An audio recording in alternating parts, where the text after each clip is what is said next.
So welcome to One Heart, One Mind Center for Spiritual Living. And we're going to begin with Richard starting us off with a tune I think we're all familiar with. Yeah, I don't know if you want to sort of put some background to it, but essentially I'm getting all these messages, okay, that it's live now, et cetera, et cetera. Anyway, thank you, Zoom, for all you do. Here's a song we all know. It goes back to the 60s. It's actually from a Bible verse, but it's called Turn, Turn, Turn. And it's all about kind of it seems to me, all the things that happen in real life. We're not talking about the awareness of the infinite and all that sort of thing. We will later. But everything that can happen in the real world. So we got to get ready for the ride. And you can sing with me if you know some of the words here. To everything, turn, turn. There is a season, turn, turn. And a time to every purpose under heaven. A time to be born, a time to die, a time to plant, a time to reap, a time to kill, a time to heal, a time to laugh, a time to weep. To everything, turn, turn. There is a season, turn, turn. And a time to every purpose under heaven. A time to build, a time to break down, a time to dance, a time to mourn, a time to cast away stones, a time to gather stones together.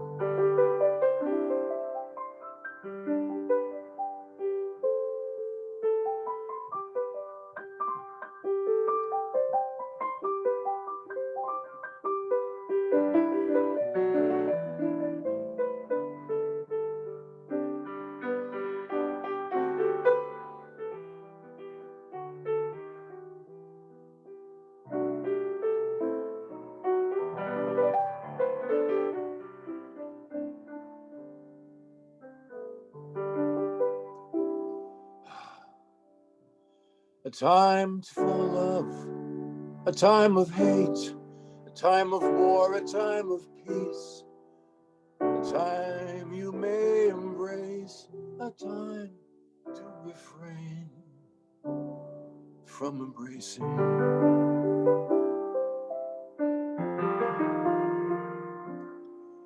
To everything, turn, turn. There is a season, turn, turn, and a time to every purpose under heaven. A time to gain, a time to lose, a time to rend, a time to sow, a time for love, a time for hate, a time for peace. I swear, it's not too late.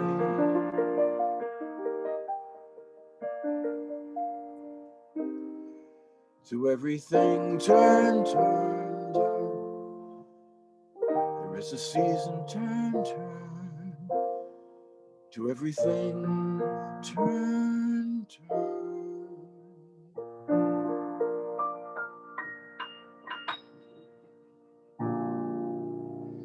It keeps going. Thank you, Richard. Isn't that true? To everything. So I would like to invite our practitioner of the day, Ralane Clarke, to bring us our opening prayer, our invocation, and she has a beautiful quote as well. Thank you, Michelle. Let's just close your eyes if you'd like and feel the allness of spirit in this present moment. The allness of love and joy and the openness. And there's such gratitude. And with gratitude, there's even more openness to all the beautiful aspects of spirit flowing in and of and through each and every one of us.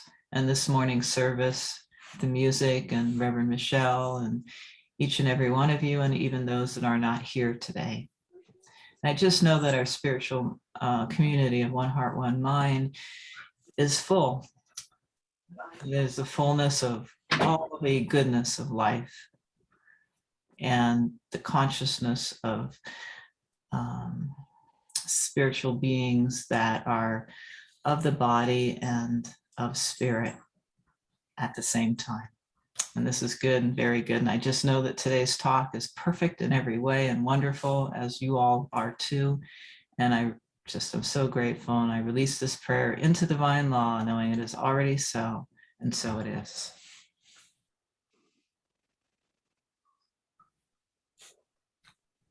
And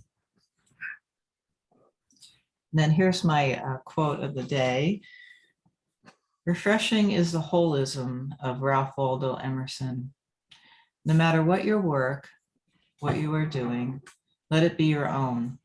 No matter your occupation, your calling, let what you are doing be organic. Let it be in your bones. In this way, you will open up the door by which the affluence of heaven and earth shall stream into you. This is paraphrased from Eric Butterworth in his book, Spiritual Economics. So let's just take a moment to close our eyes again and to just feel it in your bones. Feel spirit flowing in and of and through you in every aspect, body, mind, soul, and spirit at the same time, and radiating outward from within. So let's have a moment of silence.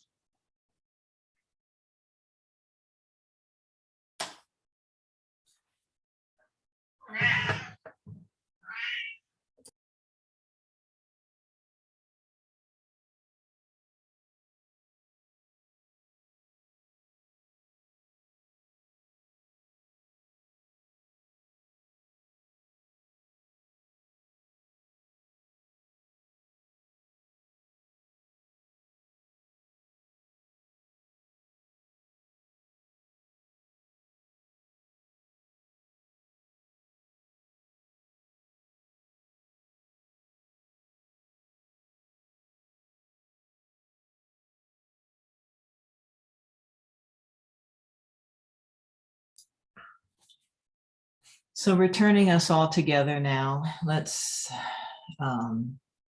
continue to feel that flow of spirit as I read June's affirmation, our new affirmation for the month. My body is a temple of the living spirit. It is spiritual substance. The supreme being, ever present, exists at the very center of my thoughts, feelings, and actions. This presence within me has the power to make all things new. And so it is. So it is.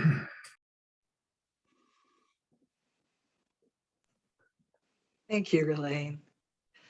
I've asked Richard, bless his sweetheart, I asked him at the very last minute. I think it was Friday. I asked him if we could do this song, which he didn't know, but I was able to get the sheet music and send it to him. But I really feel like this song illustrates, speaks to what we're talking about this month in general, that everything in creation is infused with divinity, and that everything is holy now. Yes, indeed. And the thing is, in a way, the message is as we mature, as we, follow the spiritual practice, more and more and more, it seems like we become connected. We realize how deep and amazing the world is, and that it's a miracle, everything that we see. And that's kind of what the song is about. We start off thinking it's often, that it's not real, it's not a full situation. But then we realize that everything is a miracle. Everything is holy. The universe, just studying the physics of it, the universe is an amazing thing.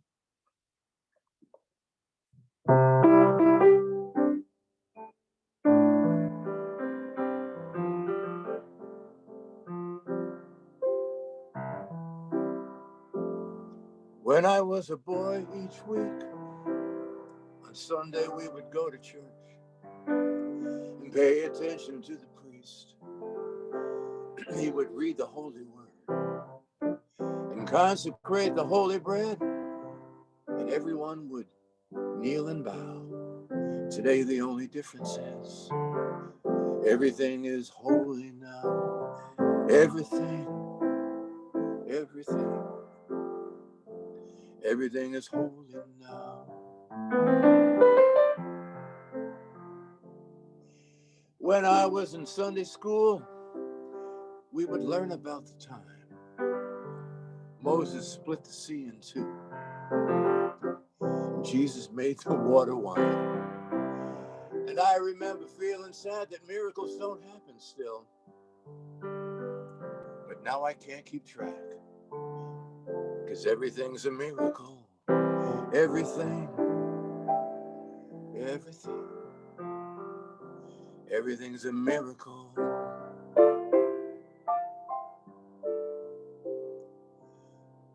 Wine from water is not so small. It's a big deal. But an even better magic trick is that anything is here at all. So the challenging thing becomes not to look for miracles, but finding where there isn't one.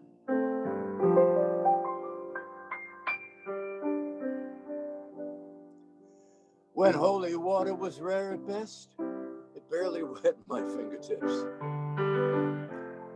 But now I have to hold my breath like I'm swimming in a sea of it. I used to be a world half there, heaven's second-rate hand-me-down. But I walk it with a reverent air, because everything is holy now. Everything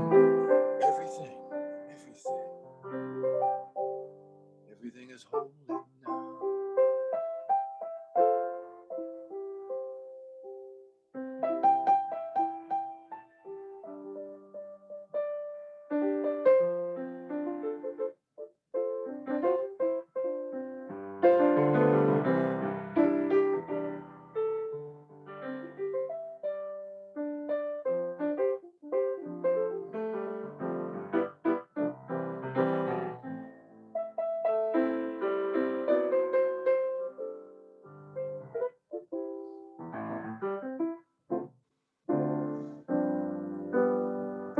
You read a questioning child's face and say it's not a testament? That'd be very hard to say. And see another new morning come and say it's not a sacrament? I'll tell you, it can't be done. It's an amazing universe. This morning outside I stood and I saw a little red-winged bird shining like a burning bush, singing like a scripture verse. Made me want to bow my head. I remember when church let out, how things have changed since then. Everything is holy now. Everything is holy now.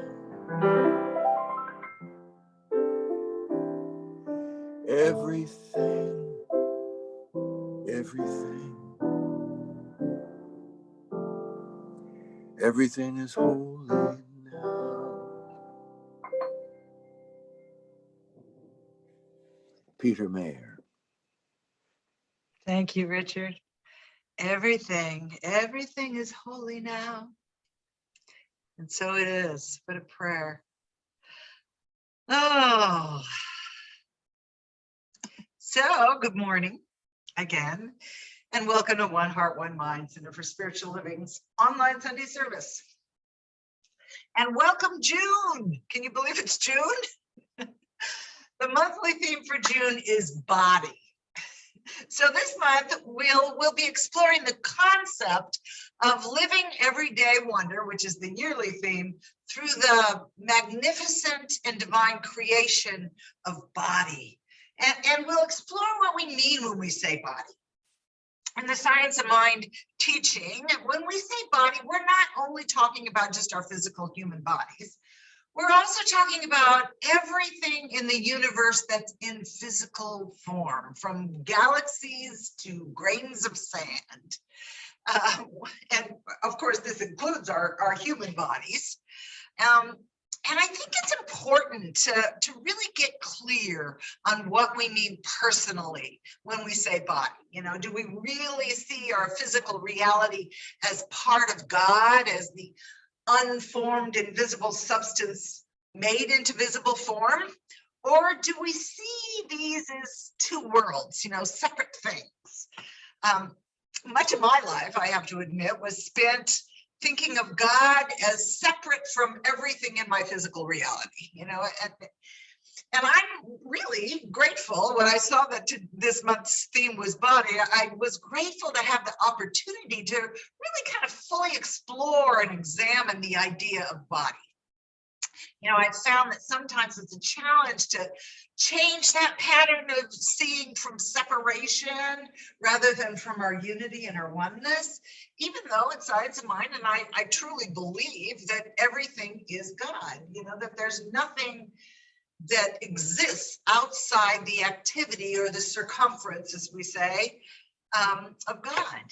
You know, in the Science of Mind book, we lovingly call it the textbook because we kind of use it as a textbook. Ernest Holmes, our founder, has an entire chapter on the idea of body. And he wrote, and as I was writing this quote, I was thinking, is that too wordy? But I'm going to read it anyway. He wrote that body means the objective manifestations. I'm going to say that again. Body means the objective manifestations of the invisible principle of life. So what we see in form that is expressed from this invisible presence, we call it God. The physical universe is the body of God. Body is always an effect and not a cause. Body is always an effect and not a cause. Or in other words, all form is the end result or the effect from a cause that happens in the mind of God, or we could call it universal consciousness or the field of infinite potential, whatever we want to call that presence that sources everything. And I think it's important to note that Science of Mind teaches that God not only is the author, the source of everything, but it does not abandon its creation, but it is in and through and as its creation always. You know, I like to think that we didn't just get created and dropped off here on planet Earth to fend for ourselves. As a matter of fact, another quote from Holmes. Holmes told us, we should not separate life from living. Life is in capital L, God life. Spirit from matter, nor divine principle from universal creation. God all is, all in all. I kind of messed up that quote. I'm going to start again. We should not separate life from living, spirit from matter, nor divine principle from a universal creation. God is, all in all. That is, God is and is in everything. There cannot be any separation. And so God, spirit, universal mind, first call, whatever name feels comfortable for you is good. And because it's good, its creation is good. Whatever name or whatever name you call that presence, expresses itself, that benevolent, loving presence expresses itself in and through and as its creation. You know, in the book of Genesis, in the Old Testament, in the Bible, it says 7 times that God calls his creation good. It says over and over again, and God saw that it was good. All of creation is good. It's all good. And of course, we see things subjectively. We like to define things as good and bad, or comfortable, or desirable and undesirable, but all of creation is good. When I was in ministerial school, I began supporting the Center for Spiritual Living in Grants Pass, Oregon. And one Sunday, I decided that I was going to do a question and answer session, which I've done here at this center before too. It's kind of fun. You know, you just field questions from the congregation and then answer them on the spot. And you never know what kind of questions you're going to get, so it kind of keeps you on your toes. And it really is. It's a lot of fun. And I'll never forget the very first time I did this. And the very first question that I got was, what does science of mind teach about matter or body? And it kind of took me by surprise. That isn't the question you think you're going to get.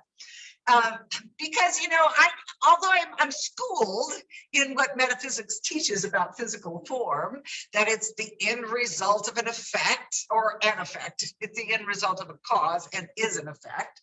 I realized in that moment that I was personally still seeing the physical world as somehow separate from God. You know, I was still carrying that belief that I'd grown up with, that heaven and earth were 2 separate worlds.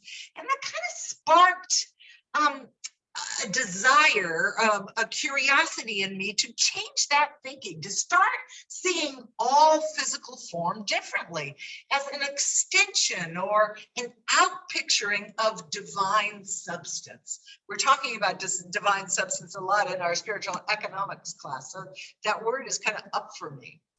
So in preparing today's message, I ran across this passage. Actually, I think it's really beautiful. And I think it perfectly expresses the difference between just seeing physical reality or form as an effect of a divine cause, or seeing it as alive and sacred, a holy expression of God or spirit. And just like this song that Richard just sang for us, to see everything as holy now. So here's the passage. It's by a man named Richard Nelson. He's an author. And he wrote, "I've often thought of the forest as a living cathedral, but this might diminish what it truly is. The forest is not merely an expression or representation of sacredness, nor a place to invoke the sacred. The forest is sacredness itself. Nature is not merely created by God. Nature is God. Whoever moves within the forest can partake directly of sacredness, experience sacredness with their entire body, breathe sacredness and contain it within themselves, drink the sacred water as a living communion, bury their feet in the sacredness, touch the living branch, feel sacredness, open their eyes and witness the burning beauty of sacredness." Wow, I just love that passage, because I don't know about you, but I don't know if you could feel the difference. I'm trying to make the point that all of physical form, body, as we're calling it today, is not only the end result of a universal cause, that is just, it's not just a byproduct of our source or God. All of creation is living, breathing, and an alive expression of its source. All of creation is as sacred and as holy as the presence from which it comes. It has all of its attributes, you know, the same nature as source. You know, and of course, there are different levels of consciousness. A rock is different from a human being, but creation cannot be separate from its creator. And from that perspective, I think we bring a deeper purpose, a deeper meaning to the physical universe. You know, we bring a knowing that we're truly divine expressions of this source, whatever we call it, bringing heaven itself into physical form. You know, and here's another great example. in his book, It's All God, which I know that some of you have read and really like that book, Walter Starkey uses the word reconcile to describe what he found imperative for his own spiritual development. To reconcile means to bring together, to make friendly again, to bring into harmony. And Stark tells us, Starkey, I think it is, tells a story in his book about how in his early 20s, he made his living in the theaters in New York. He performed and he produced plays. But in his off hours, he said he would passionately read and absorb anything he could about the mystical nature of life. He would meditate for long hours and visit monasteries and spiritual masters whenever he could. And he wrote that one day, a friend said to him, it's kind of funny, Walter, you have your feet in two different worlds. You know, you've come to a Y in the road and you need to decide which world you want to live in. And Starkey recalls that he thought his friend was absolutely right. Rather than choose between these two worlds, he thought, he knew he had to bring the two worlds together. And he wrote, and I wrote it down, I have a little quote here. I saw that the two worlds had come together and become one road, perhaps a superhighway. It became obvious that I had to walk my talk and personally reconcile the spirit and the flesh, cause and effect, the subjective and the objective, God and mankind. When the two roads come together and reconcile, one becomes at peace with oneself and the world. How I love that, because it's his way of deciding, no, I don't have to give up one world to live in the other. I just have to blend or merge the two into a unity in which we live our divinity in our humanness. And I really believe that this is what the metaphysical life teaches us, that while there is an invisible source to our visible world, they're infinitely interconnected. And the physical world is this active and dynamic and ongoing expression of a divine reality, you know, infused with sacredness.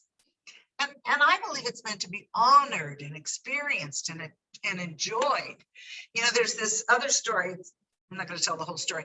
There's a story about three brick masons who are all working on the same job together.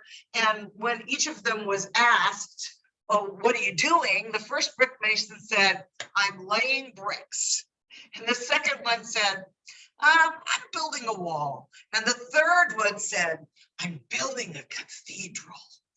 When we're able to subjectively see the divine in all of creation, we can either see our lives as simply laying bricks, doing the thing, you know, grooming our body, eating our meals, moving through life, or we can see that we are capable of building cathedrals to bring new purpose and meaning into our dailiness. You know, physical reality can become to us the actual living body of God, infused with grace. Do you feel the difference? Physical reality is part and parcel to the allness of the divine. And one more thing that I think it's really important to remember about physical form or body is that it is constantly changing. While the divine source underneath it is changeless and constant, physical form is constantly changing. One of the things that can be so unsettling for us as humans is that life is always changing. We really like to be able to predict and control our lives. And it's the nature of physical form to change. Ernest Holmes said in his wisdom, the spirit of the universe cannot change. God cannot change. Being all, there is nothing for it to change into. And then in all caps, he wrote, the body of the universe cannot help changing. This is what constitutes the eternal activity of spirit within itself. spirit moving within itself. I always like to say that spirit expresses through its creation to more fully know itself in all of the diversity of life. I mean, just look around you. We can see the diversity of life, and we can certainly see this constant change going on in our own bodies. And as we begin to see all of the aspects of the physical universe as expressions of God, expressions of the divine, we can see the same divinity in our own human bodies, in all of their variety and all of their magnificence. You know, look at how different we all are. You know, once again, I have one more quote from Holmes, who wrote, "Each state of thought taps the same principle. We're all expressed from the same spiritual presence. Each uses the same law. We all come into being through the same law of creation, is inspired by the same spirit, inspired by the same consciousness, the same oneness, but each draws forth a different result. Here is multiplicity proceeding from unity." And I always like that line, you know, that there is such beauty and diversity in it, that it's our strength. You know, we never look at a beautiful oak tree and tell it that it ought to be a willow. You know, we never judge a lily by the same standard that we judge a fir. You know, we just take it all in as this wonderful variety of creation. And yet, I know I'm guilty here.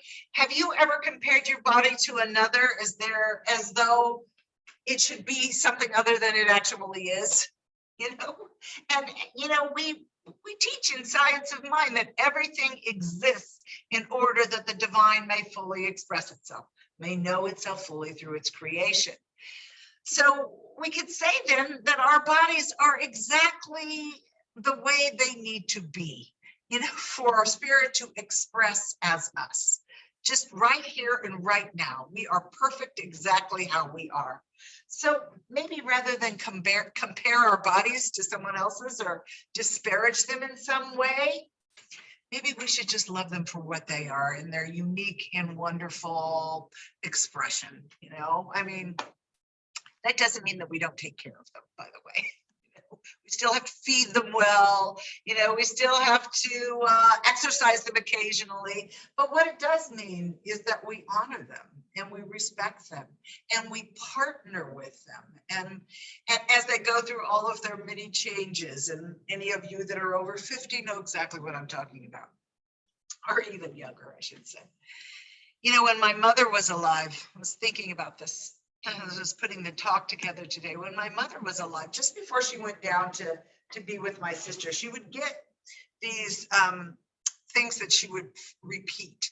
And she got into the habit of looking down at her hands, which look a lot like mine do right now, as a matter of fact. And she'd say, "Oh, look at these hands. They're all wrinkly and spotted, and they look so old. What happened to my young hands?" And I got into the habit of taking her hands in mine and holding them. And I'd say, "Don't you dare talk smack about those hands. You know, don't you dare say anything bad about those hands. These hands have earned every wrinkle and every age spot."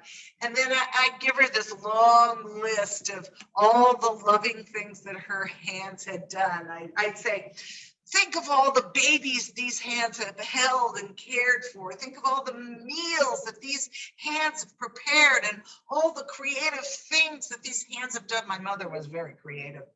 "All the embraces and all the kind words that they've written down. These hands are sacred hands. These hands have lived." And isn't that the truth? You know, our bodies are these sacred vessels in which God reveals itself in the world. Our bodies are these sacred temples. You know, and I think it's understandable that in the culture we live in and the messages we receive, especially from the media, that we might sometimes kind of live in discord with our bodies, you know, in one way or another. We might think that our bodies are too fat or too thin or too short or too tall, you know. we might either consciously or unconsciously hold ourselves to some unreasonable or ridiculous standard. You know, we're often told that beauty or perfection should be a certain way or should act a certain way. Or maybe we're holding on to some belief that the physical, like I was, is somehow less than spiritual. And we might forget that our bodies are made of God stuff. You know, but the message that we need to send our bodies through our thoughts and our feelings, these messages are not without consequence.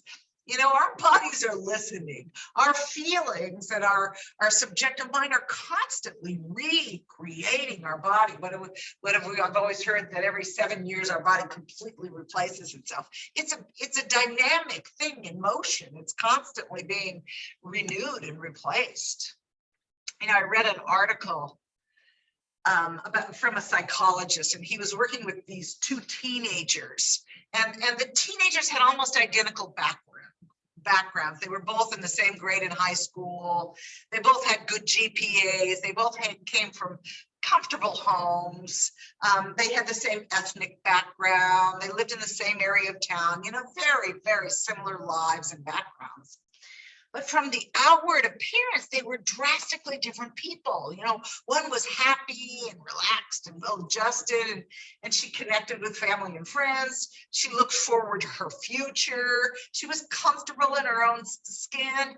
And the second teenager was constantly struggling. She was anxious and sad. She didn't feel like she fit in. She really felt uncomfortable in her own body. The article went on to say that eventually with therapy, she became more comfortable and healed her distorted thinking, because it was distorted thinking, but it took a lot of work. But the idea was that the psychologist finally reflected that it was the relationship that these teenagers had with their bodies from an early age that developed into the people that they become. The first teenager had partnered with her body from a very young age, and the second one had always viewed her body as something that she was stuck with. You know, and the psychologist wrote that he'd seen a strong correlation in many of his patients, having a healthy relationship with our bodies, treating them as our partners, created people with stable and fulfilling lives, that they were better able to adapt because they always had a friend right there with them, their body, as opposed to people who look at their bodies separate from themselves. You know, and there's great value in seeing our bodies as expressions of the divine, as temples of the divine, housing this consciousness that is constantly moving forward and creating. You know, taking good care of it, listening to it, respecting it makes all the difference. If we see all of God's creation, including our human bodies, infused with divine goodness, then the goodness of the divine life moves through us. It easily flows through us, you know, and our bodies aren't just living machines. They're temples with the divine presence, first cause. And that presence is breathing us, moving us, living us. And as much or as little as we allow that to happen will be the effect that we see in our bodies, our lives, in every area of our lives. You know, everything in creation is an effect that is constantly changing. And just like all of creation, we are dynamic and expressive creations of God, of good. You know, I did want to just finish with one thought here. One of the greatest gifts that I think New Thought has given us is to rehumanize Jesus. You know, when I was a child, Jesus was deified, you know, but I think in the deification of Jesus, spiritual traditions have often cut us off from the value of seeing Jesus as human. You know, Jesus demonstrated to us that the purpose and the meaning of being human. He showed us that to be human is an honor and a gift. And I was so relieved and so delighted when I first came to Science of Mind and read that Science of Mind teaches that Jesus was not the great exception, but a great example. You know, I mean, and if you read the many stories in the New Testament that portray Jesus, he's just a regular human being, just a regular guy. You know, you've read the story maybe of the anger that he had at the money changers. He tore everything apart in the temple, or his temptations in the desert. And honestly, Jesus really liked to party. You know, there are a lot of stories about him being at some feast or some celebration. He was divinely human. What a great example for us. He encountered all the same challenges and emotions that you and I do. So like Jesus, let's celebrate what makes us human, and also what makes our humanness, our human bodies. I'm sorry, I tripped over words there. Absolutely everything that comes our way in our human lives, we should celebrate. Just like Jesus, we can triumph over the shortcomings, over the challenges. We can grow and we can expand because we're grounded in the changeless, in that has sourced us. So like Jesus, we are capable, we are privileged to be the presence of love in human form. And isn't that really why we're here? To bring love into human experience, to be heaven on earth, to bring heaven to earth. So let's take a nice deep breath in.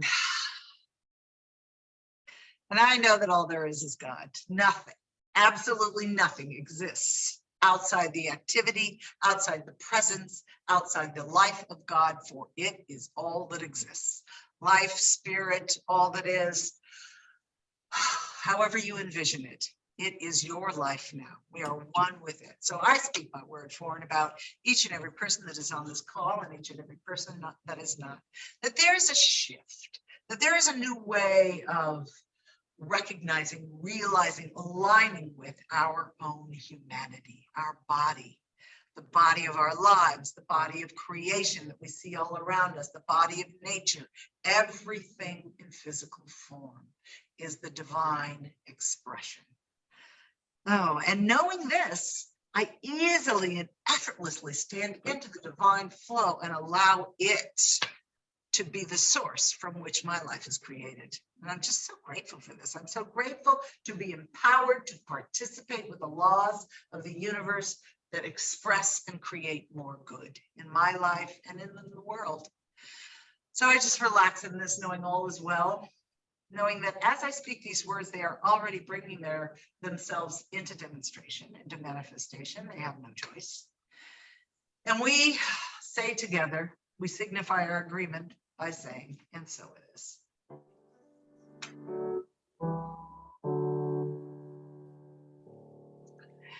So I hope that as you move through your week, you see your body and all of the things in your physical reality as being infused with the divine life, because they are. So I believe, Lisa, you are giving us our benediction today and doing our time of sacred giving.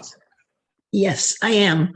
And I just want to begin by saying that I know that the rest of our group shares our real gratitude for every week you're giving us wonderful things to think about and to really bring us closer to spirit.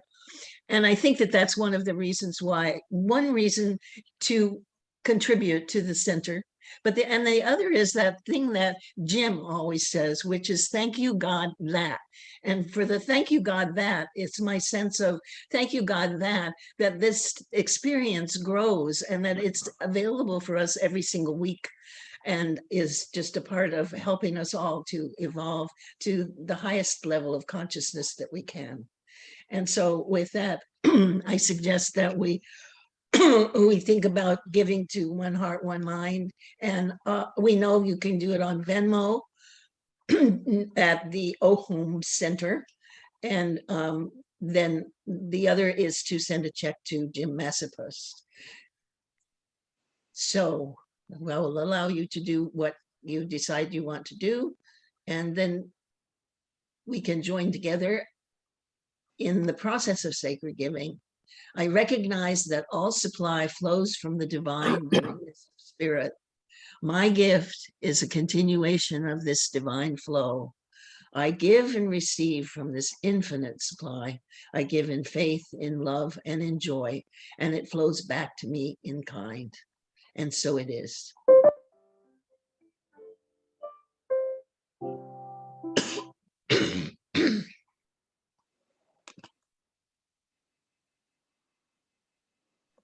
Thank you, Lisa. And Yvonne's going to give us some announcements.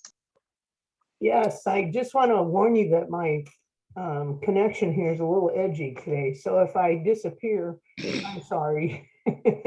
And that being said, I'm going to start backwards on my little things and tell you that to remind you that Rabbi David Zaslow is going to talk to us.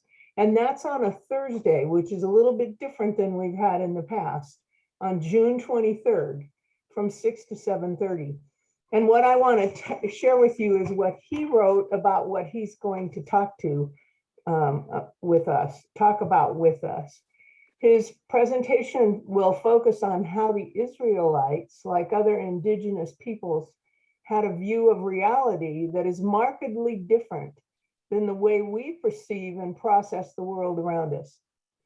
It has been called Hebraic thinking, a more holistic view of reality unity rather than duality, harmony rather than antagonism. Rabbi David will use words and passages from the Bible and demonstrate how the Hebrew language reveals an entirely different layer of meaning than we are used to hearing when we read the scripture in English. We'll take a look at the relationship between time and space, between the creation and the creator, and even in our perception of God. It's going to be really interesting, and he's a wonderful speaker, a wonderful person, and smart as anything. So I think that you need to come, and you need to also invite other people that you think would be interested in that. There are a lot of people that are interested in it. So now I'm going backwards. On Tuesday night from 6 to 7, we have our spiritual learning circle, and we're using spiritual economics, which is a fabulous book, very straightforward. He doesn't pull any punches in that book. And we're going to continue our discussion about spiritual economics. It's facilitated by Reverend Michelle and Practitioner Ralane. And we're going to be on chapter 2, Your Fortune Begins With You. I love that title. It's great. And it makes me happy that my fortune begins with me. Don't forget about unscheduled income program. If you're not involved in that yet, you need to get involved with it, because it's one way that we're going to support our center. And it's also just really fun. And once you do it a couple of times, then you absolutely change your thinking and know that you're going to have that unscheduled money come to you. So and then on Monday evening we have our prayer group from 6 to 6:20, which is wonderful, praying together, and we're doing it for our center, and there are changes happening in this center because of that. So I think that's it. Thank you, Yvonne. Welcome. Your passion fills me up. Too. Lisa, would you like to give us our benediction, and then Richard is going to take us out with the. Sure. First of all, about unscheduled income, I realized today that I could look at what I save at the grocery store, because I'm not expecting it. It's kind of like when you go in and get stuff that you weren't planning to get. So at any rate, if you if you would mind closing your eyes and recentering back into the spirit that's always present and waiting for your attention. And I am so grateful for this service and for all of the reminders of the ever presence of spirit. And with the service was blessed both with Reverend Michelle's talk and also with Richard doing that. Everything is holy now. That is reminding us of spirits making everything holy, and how it's our perception that will look at anything and can make anything holy. And I'm so grateful for the whole service and for Ralane's invocation, and for the participation of everybody who is in the community and who is with us today. And I send blessings to everyone who is not present with us today, knowing that we are all one. We are a unity with that spirit that holds us all in the palms of its hands. And so I release my word into the law, knowing that it is done, and we release together by saying, and so it is. Oh, it is. Thank you, Lisa. Okay, Richard, take us out. Are you going to put the words up, or everybody should Nah, know? we know these. This is Blessed Always.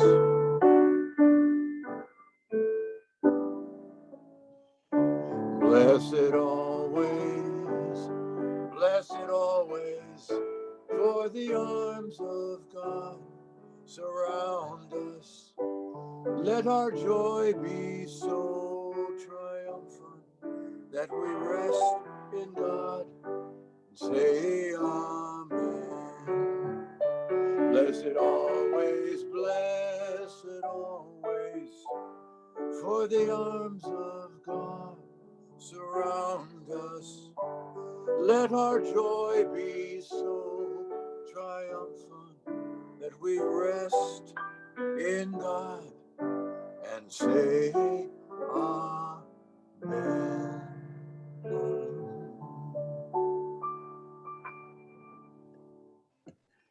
Thank you, Richard. So Thank you. that's our service coming to an end today. However, we always have our conversation afterwards. So